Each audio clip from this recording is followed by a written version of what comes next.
Assalamualaikum warahmatullahi wabarakatuh. Halo sahabat Jemari, kembali lagi dengan podcast Jemari Sakato bersama saya Ulfa Azizah Febrizalita yang akan menemani diskusi kita pada kesempatan kali ini. Podcast Jemari Sakato membahas mengenai isu-isu yang berkaitan dengan kompetensi Jemari serta program-program yang dijalankan di Jemari Sakato. Untuk kesempatan kali ini, kita akan membahas mengenai pemberdayaan kelembagaan lokal desa serta Permendagri nomor 13 tahun 2024 tentang TP Posyandu. Sebelumnya, apakah sahabat Jemari tahu atau pernah mendengar mengenai kelembagaan lokal desa?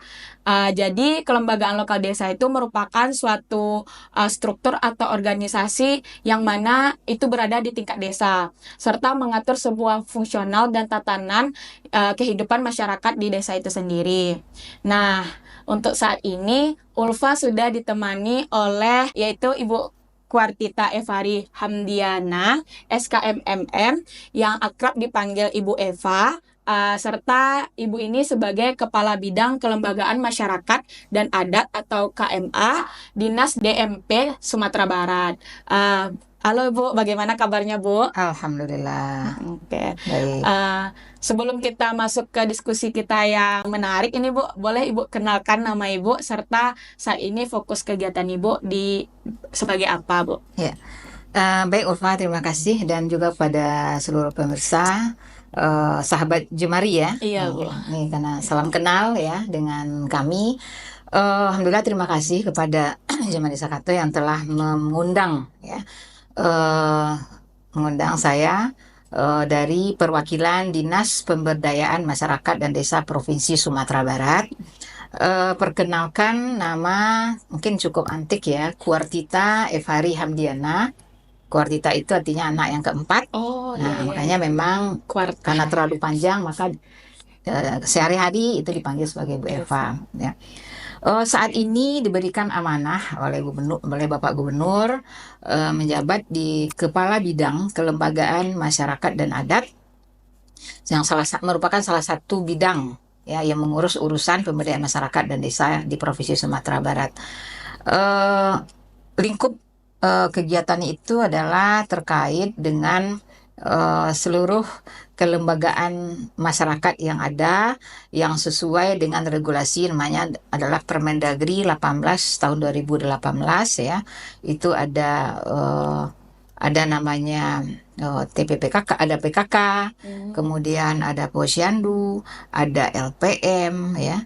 Kemudian ada Karang Taruna dan salah satu adalah lembaga adat desa. Itu adalah kalau kita di Sumatera Barat lebih familiar dengan istilah KAN. Oh Nah, iya. walaupun terkhusus Mentawai, terkecuali Mentawai, kalau Mentawai itu adalah namanya lembaga adat desa. Lembaga adat Nah, desa. jadi karena KAN itu hanya ada di Minangkabau, Minangkabau, ya. betul. Karena kita Sumatera Barat cukup majemuk, ada yang istimewa kabupaten kita itu adalah Mentawai, ya. Nah, maka perhatian pemerintah itu juga besar ke sana. Nah, maka itu juga menjadi ruang lingkup pembinaan kita. Pembinaan gitu, Bu. Oke, Bu. Jadi, Bu, sebenarnya apa sih fungsinya kelembagaan itu ada di desa sebenarnya, Ibu? Gitu. Ya. Baik. Ini mungkin perlu kita jelaskan terlebih dahulu asalnya ya. Mungkin dari rekan Jemari Sakato mengenal dengan lembaga lokal desa. Nah, sebenarnya kita tentu yang menjadi pedoman kita adalah Undang-Undang 6 tahun 2014. Itu jelas ya, kalau berurusan tentang desa itu jelas yang paling di atasnya adalah Undang-Undang nomor 6 tahun 2014 yang sekarang juga sudah direvisi dengan Undang-Undang nomor 3 tahun 2024 tentang desa. Jadi revisi itu cuma ada tambahan, bukan berarti yang lama diganti, tidak, tapi ada tambahannya. Nah, di dalam pasal 19-nya itu menyatakan ada kewenangan desa. Nah, jadi dari beberapa kewenangan desa ada salah satunya dikatakan dengan kewenangan lokal berskala desa. Ya. Nah, di kewenangan lokal berskala desa itulah yang dikatakan di situ mengatur atau mengurus ya kepentingan masyarakat desa yang telah dijalankan ataupun yang diperakasai oleh desa.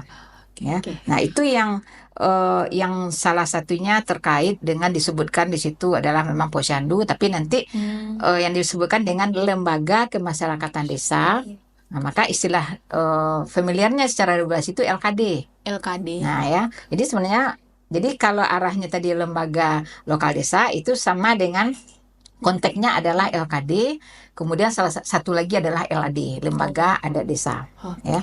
Nah, jadi dari sisi undang-undang tadi, ya, itu kan banyak segmen yang diatur, mulai dari persoalan kepala desanya, kemudian perangkat, kemudian BPD atau badan permusyawaratannya, ya. Kalau kita di Sumatera Barat istilahnya dengan BAMUS, lebih dikenal dengan BAMUS, ya.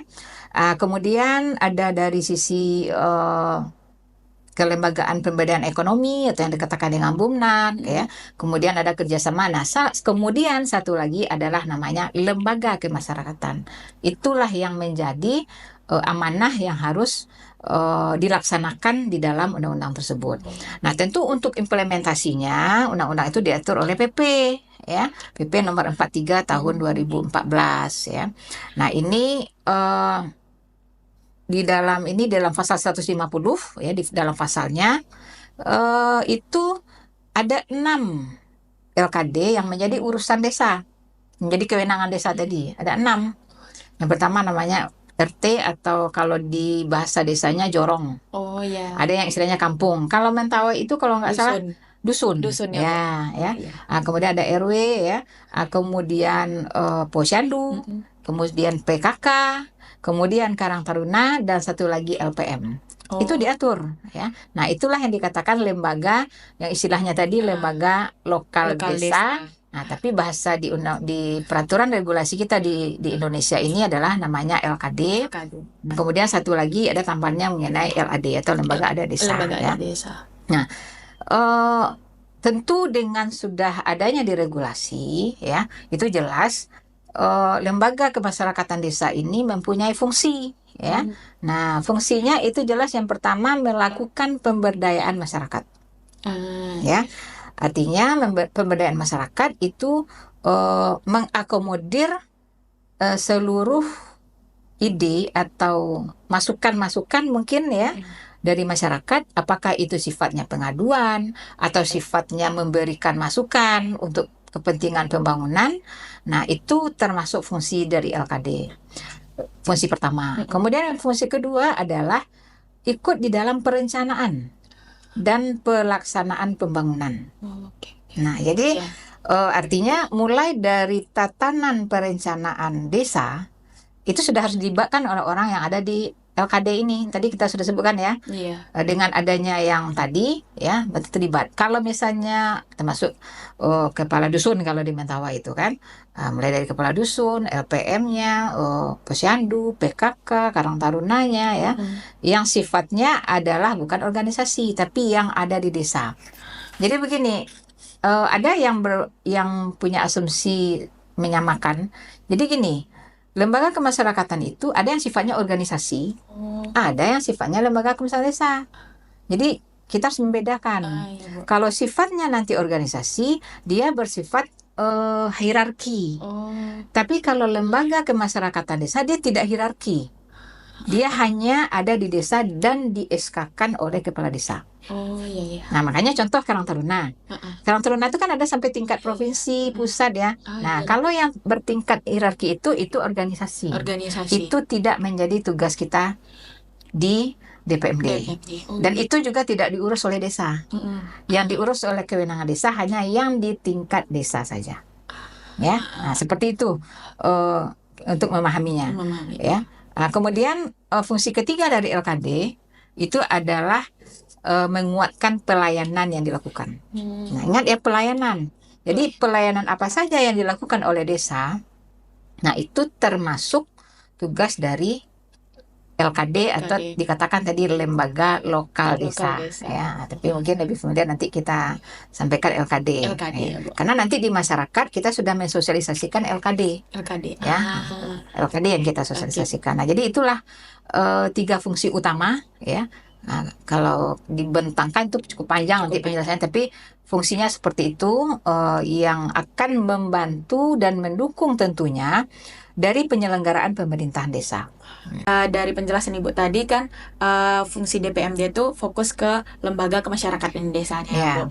Sejauh ini apa sih Bu praktik baik atau hal-hal yang dilakukan oleh DPMD? Untuk program atau kegiatan yang dilakukan oleh PMD, ada Kemendagri, ada Permendagrinya juga, dan memang sudah dimutakhirkan. Maka terkait dengan ini DPMD yang ditanyakan atau yang bidang kelembagaan? Nah, ini Bidang bidang kelembagaan ya. Kalau desanya. DPMD itu cukup banyak Cukup nanti banyak ya, Bu. ya. Tapi kalau untuk di bidang kelembagaan masyarakat dan adat, tugas kita yang untuk kewenangan provinsi. Jadi nanti dia dibagi itu, ada kewenangan provinsi, ada kabupaten kota, ada kewenangan desa ya. Nah, maka untuk kita di Provinsi Sumatera Barat, kegiatan kita yang paling mendasar itu adalah melakukan penataan kelembagaannya. Oh. Itu yang pertama, penataan kelembagaan. Artinya mulai dari proses pembentukannya, ya, kemudian penyusunan organisasinya, ya, seterusnya kepada standar-standar mungkin, ya, bagaimana mereka dibentuk, lalu apa yang harus mereka lakukan, ya, mungkin masalah penataan sekretariat dan segala macamnya. Kemudian yang kedua adalah memfasilitasi peningkatan kapasitas, ya, peningkatan kapasitas dari sisi kelembagaan, kemudian juga termasuk kepada pengurusnya atau SDM-nya, karena pengurus itu berarti terdiri dari SDM yang ada. Kenapa itu perlu dilakukan? Karena persoalannya dinamika yang persoalan-persoalan yang ada di tingkat desa itu beraneka ragam, tidak sama. Ya. Jadi kita tidak bisa menyamakan antara satu desa dengan desa yang lain. Kenapa? Karena dia ada yang spesifik di masing-masing desa. Nah, maka pelatihan yang kita berikan itu sebenarnya adalah memberikan ruang berpikir, ya, memberikan bagaimana wawasan kepada para pengurus yang ada di lembaga kemasyarakatan desa ini dan adat, bagaimana mereka bisa memanfaatkan kearifan lokalnya, memanfaatkan potensi yang ada di mereka, ya, ya mungkin dengan keterbatasan sesuatu yang terbatas, tetapi mereka bisa melihat ada hal-hal yang berpotensi di desanya. Mungkin juga nanti mereka melakukan kerjasama.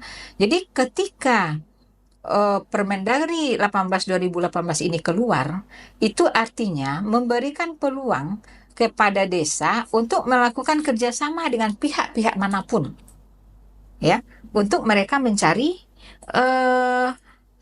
program yang akan membantu dan mendukung dari visi dan misi daripada kepala desa atau Pak Wali atau ini, ya. Oke Bu, jadi tadi ada salah satunya yaitu peningkatan kapasitas yang Ibu bicarakan.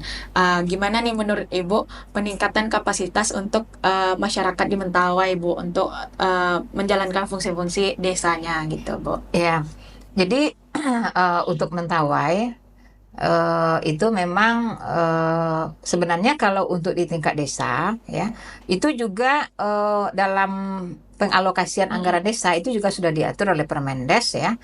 Itu termasuk salah satunya item yang harus dilakukan oleh pemerintahan desa termasuk Mentawai itu adalah melakukan peningkatan kapasitas. Jadi artinya bukan hanya pemerintah provinsi, tetapi secara skop desanya itu juga mereka boleh menganggarkan. Nah, tetapi kembali lagi itu tergantung hasil musyawarahnya, musrenbangnya, ya. Karena setiap kegiatan yang akan diusulkan itu memang mekanismenya melalui mekanisme perencanaan, ya. Nggak boleh istilahnya naik di jalan. Tapi memang dari awal tahapan untuk perencanaan memang ini. Tapi itu memang apakah mereka tidak tertutup kemungkinan, apakah mereka akan mengundang narasumber dari internal saja atau dari luar, itu sangat diperbolehkan. Nah, jadi artinya cuma kalau untuk Mentawai, ya, kita melihat sudah mulai ada kegiatan tersebut, namun kita memahami keterbatasan dengan kondisi yang ada di Mentawai karena memang tidak dipungkiri, ya, Mentawai itu lebih banyak dananya itu memang untuk transportasi, ya. Sehingga pergerakan atau mobilisasinya itu cukup besar dan memang anggarannya cukup besar. Nah, tentu ini akan tersedot anggarannya di sana. Nah, sehingga memang walaupun demikian kita dari provinsi berupaya ya, kita berupaya untuk tetap melaksanakan, bahkan kemarin ya, tahun kemarin itu kami melakukan perubahan anggaran untuk datang ke Mentawai.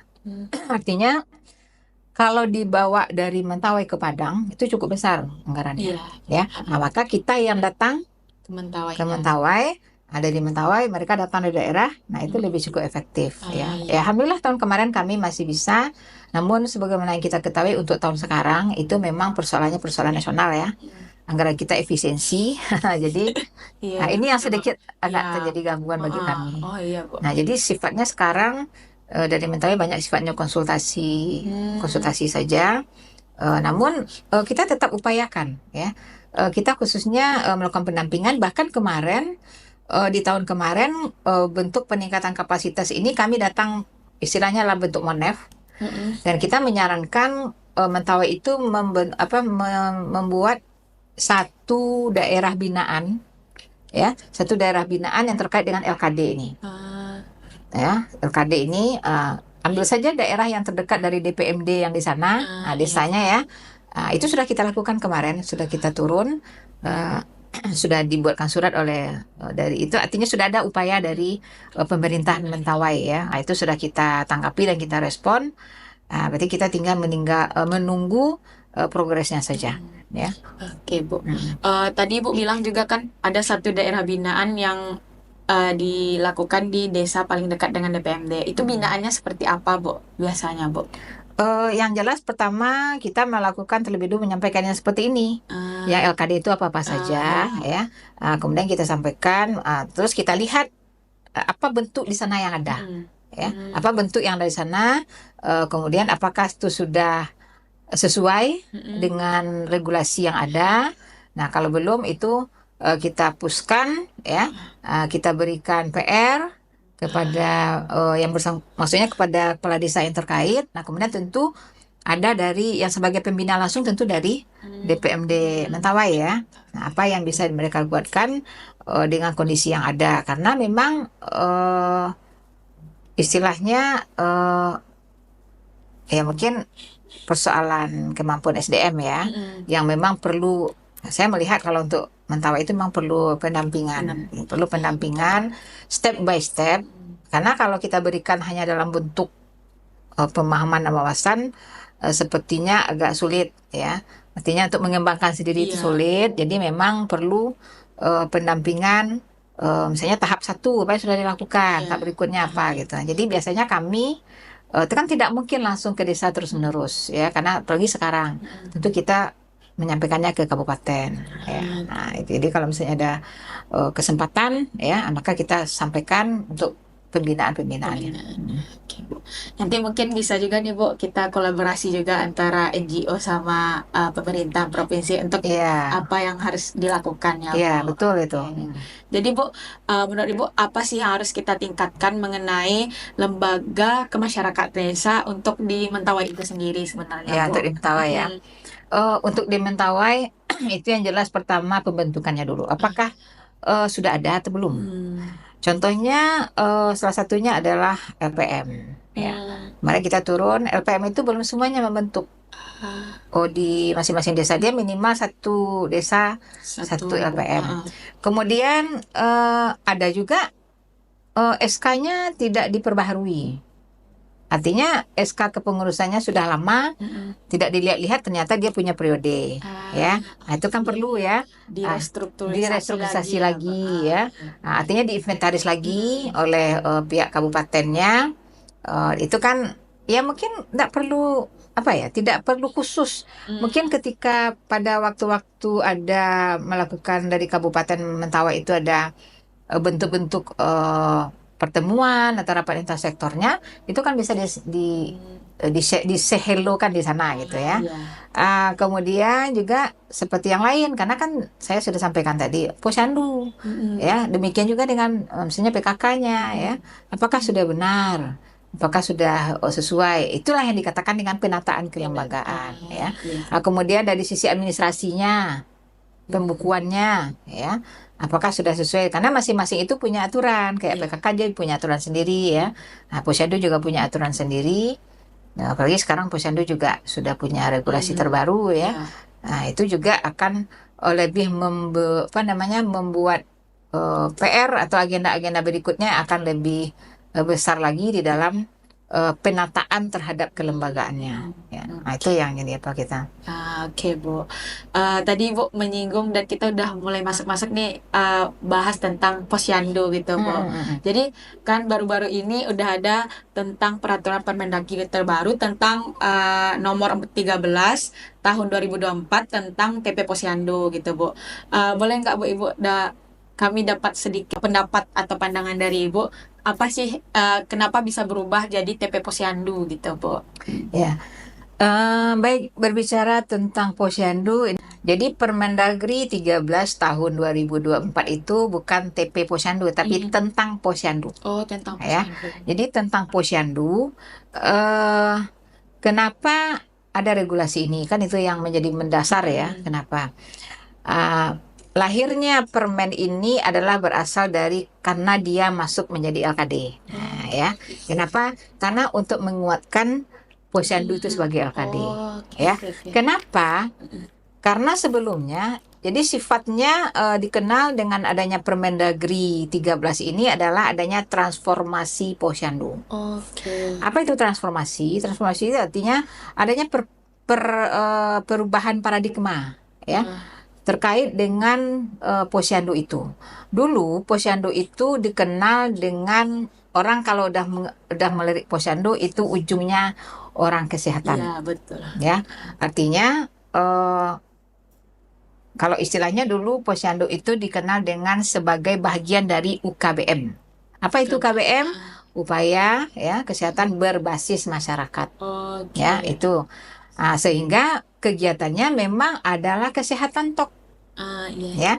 Nah, jadi misalnya begini, ketika nampak seorang kader Posyandu oleh masyarakat yang punya bayi atau balita, ya, ketika dia tidak punya keinginan membawa anaknya ke Posyandu, dia bertemu dengan kader apa yang, padahal kader itu mungkin bertemu itu bukan itu yang mau ditanyakan, tapi nampak, maaf ya Bu Kader, anak saya tidak bisa nanti ikut Posyandu. Nah, saking melekatnya fungsi kader Posyandu itu dengan kesehatan, masyarakat udah begitu kan? Iya, betul, Nah, Bu. jadi inilah yang akan dirubah paradigmanya. Nah, sehingga Posyandu yang awalnya adalah UKBM dalam skop kecil, itu dirubah melalui Permendagri ini menjadi LKD. Dengan adanya Permendagri 18 tadi ya.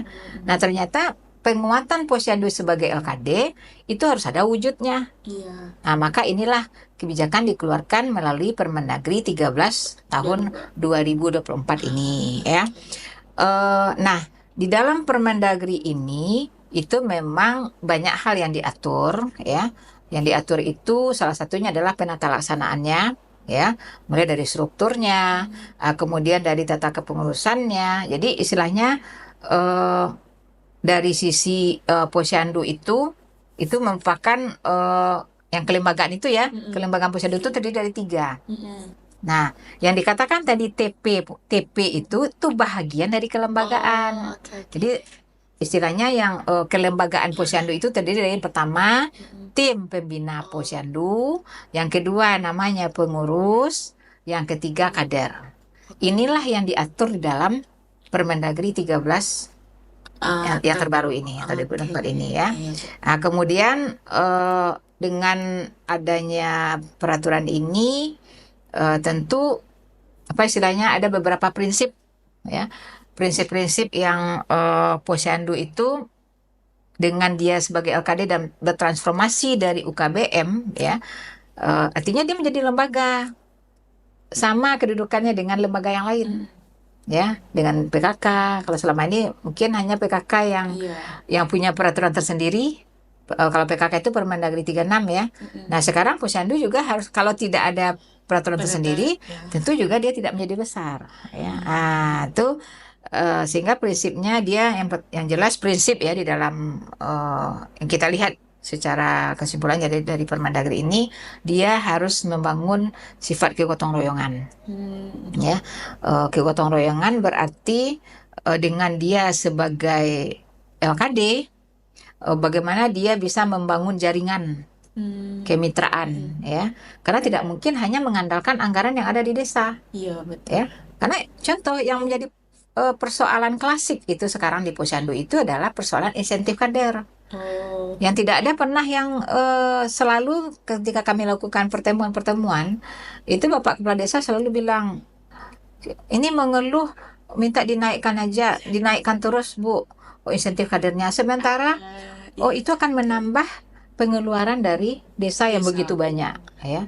Nah, jadi artinya itu menjadi persoalan. Nah, sekarang dengan dia dilahirkan permen ini, diharapkan Posyandu itu mampu membangun jejaring dengan pihak-pihak lain, ya, yang akan bisa menumbuhkan, ya, mungkin nanti dengan Jemari Sakato juga kan, dia tidak dibatasi, ya, kalau ketika dia sudah menjadi LKD. Itu bedanya dengan dia menjadi di UKBM. Kalau dia masih UKBM, dia hanya di bawah kesehatan, ya, itu. Nah, kemudian prinsip berikutnya adalah dia mandiri. Ya. Sebelumnya Posyandu ini kita buat serata, ada klasifikasi, ya. Tujuannya apa? Ujungnya itu adalah kemandirian, ya. Kemandirian itu Posyandu itu bisa dia mencari sumber pendapatan sendiri. Nah, idealnya seperti itu, ya. Jadi mestinya untuk kepentingan anak balitanya, biasanya kan semuanya dari dana desa. Nah, kalau tidak ada dana desa, tidak dilaksanakan, ya. Nah, kita kalau dia tahapannya sudah mandiri, dia tidak lagi tergantung kepada dana desa, dia sudah menambah, ya. Bahkan sampai nanti kepada ada usaha pendapatan keluarga. Ke tingkat pemberdayaan ekonomi sampai nanti ujungnya. Nah, jadi fungsi Posyandu itu begitu besar ketika sudah ada Permendagri ini. Nah, kemudian juga istilahnya untuk prinsip itu adalah dia menjamin keadilan. Kenapa keadilan? Karena dengan dia menjadi LKD, Posyandu itu sudah banyak sasaran, mulai dari bayi sampai ke usia lansia. Jadi semuanya istilahnya dalam siklus daur kehidupan. Nah, ya, artinya seluruh siklus daur kehidupan itu diwadahi oleh Posyandu yang menjadi sasarannya untuk ini. Nah, kemudian juga yang seperti tadi prinsipnya memunculkan inovasi. Nah, ya, memunculkan inovasi. Nah, kemudian tentu yang jelas adalah membangun keberlangsungan daripada layanan yang ada. Apa bedanya dengan yang sebelumnya? Tadi dikatakan kalau yang sebelumnya hanya satu segmen kesehatan, ya. Nah, kalau sekarang itu dikenal dengan 6 bidang layanan atau istilahnya 6 bidang layanan SPM, standar pelayanan minimal. Jadi ada SPM-nya. Ya. Nah, 6 itu yang pertama adalah bidang kesehatan, ini yang sudah biasa.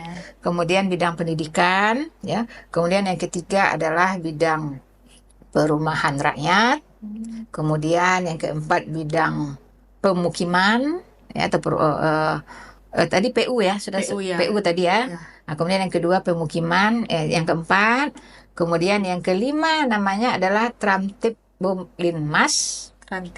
Linmas, nah, ya, ketentraman dan ketertiban umum serta perlindungan masyarakat.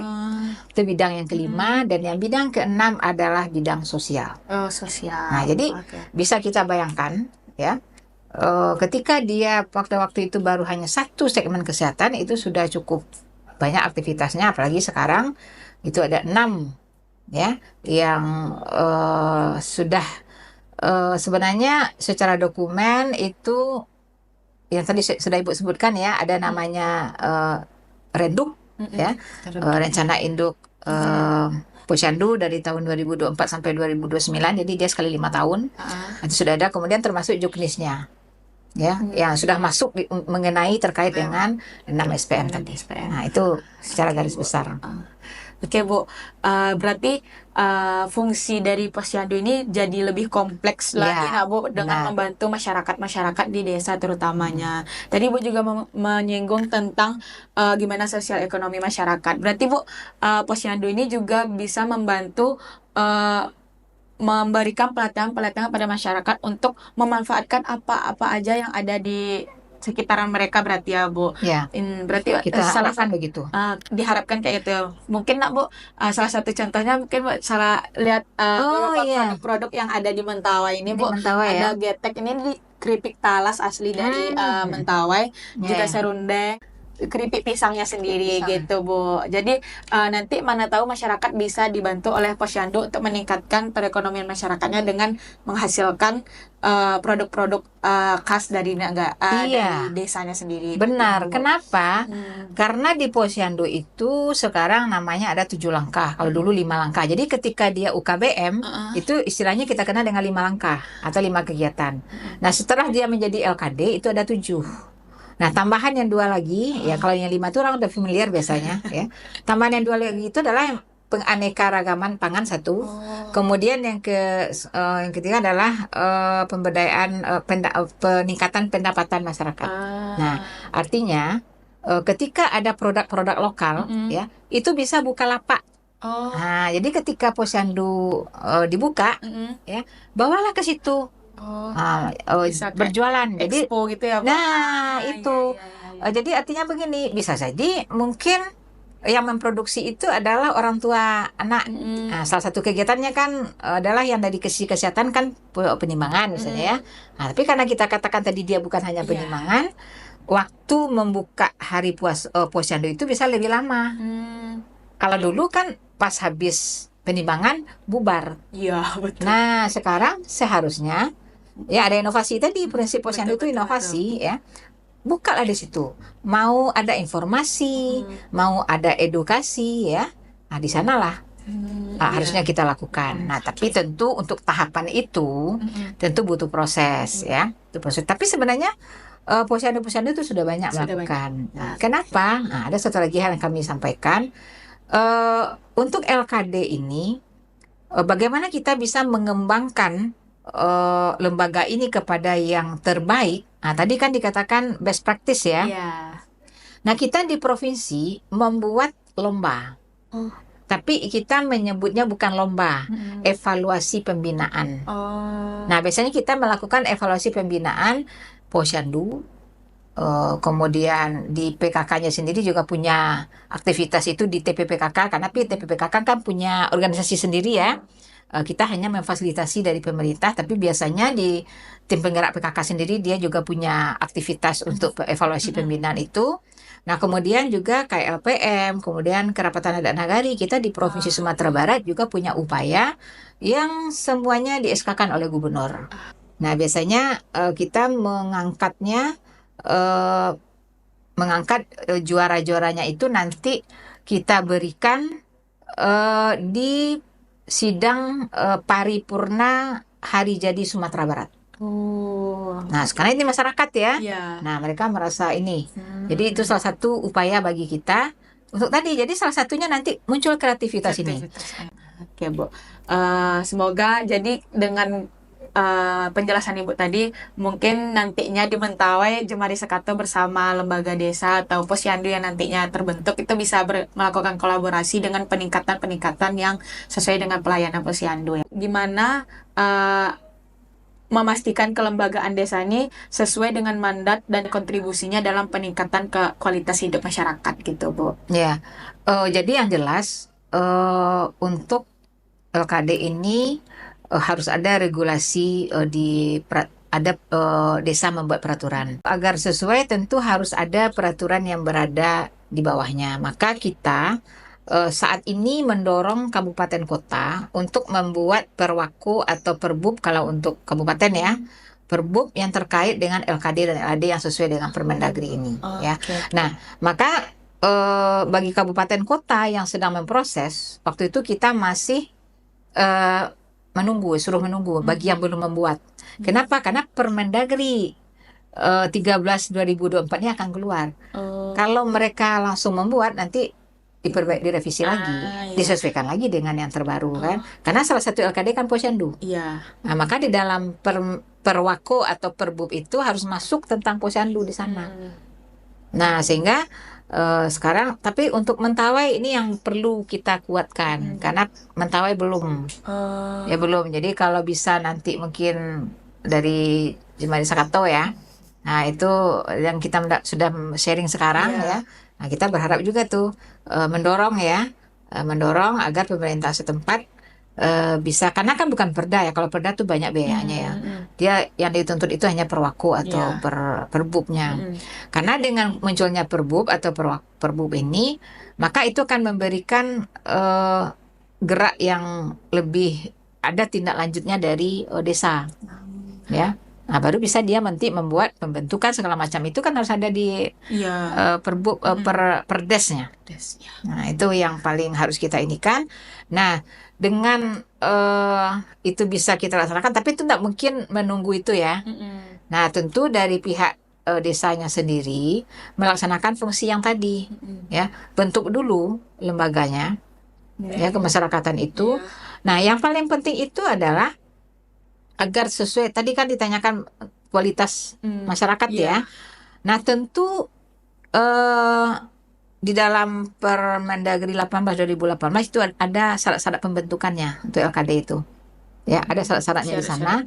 Nah, itu adalah memang harus ada aspirasi masyarakat. Orang yang ditunjuk sebagai personal, sebagai pengurus, itu betul-betul orang yang bisa mengayomi ya, memang yang berasal dari masyarakat setempat, yang untuk bersifat membangun.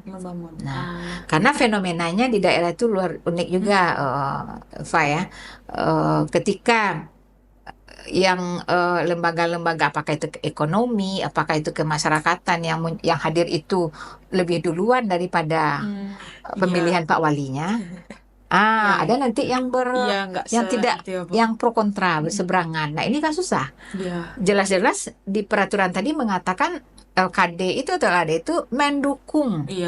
Kenapa? Ujungnya LKD itu adalah untuk meningkatkan kesejahteraan masyarakat. Ya, itu ujungnya. Tidak lain daripada untuk kesejahteraan masyarakat. Nah, kalau terjadi perbedaan persepsi, ya, nah tentu ini akan menjadi persoalan itu nanti masyarakat juga, ya. Menyelesaikan itu aja nanti masyarakat tidak ada lagi untuk pembangunan.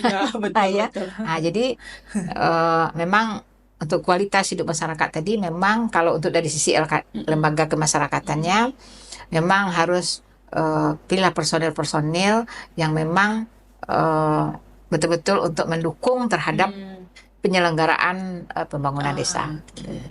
Oke, Bu. Jadi Bu, sejauh ini kan karena ini merupakan permen yang baru, jadi kita menata lagi yang baru. Sejauh ini apa sih tantangan yang dihadapi oleh Dinas DPMD untuk mengimplementasikan itu di Sumbar maupun di Mentawai gitu, Bu? Ya, jelas ya, sesuatu yang baru itu ada peluang dan tantangan ya. Yang jelas peluang tadi sudah kita sampaikan, posyandu ini akan menjadi hal yang besar ya, karena nanti secara proses berjalan itu dia akan punya punya mata rekening sendiri nanti ya, tapi kita menunggu itu kan semuanya dari pusat ya. Tapi untuk menjadi tantangan tentu akan ada tadi, merubah mindset persepsi ya, itu yang paling sulit. Merubah mindset dari dia posyandu sebagai segmen kesehatan ke 6 SPM. Itu menjadi suatu tantangan bagi kami di Provinsi Sumatera Barat. Kenapa? Kita harus juga duduk bersama dengan 6 OPD. 6 OPD yang tadi ya. Kita duduk bersama dulu. Kalau untuk secara nasional kemarin sudah ada, tapi secara Zoom. Sudah ada dengan nasional, itu mendudukkan dengan 6 OPD yang ada ini ya. Dan itu luar biasa.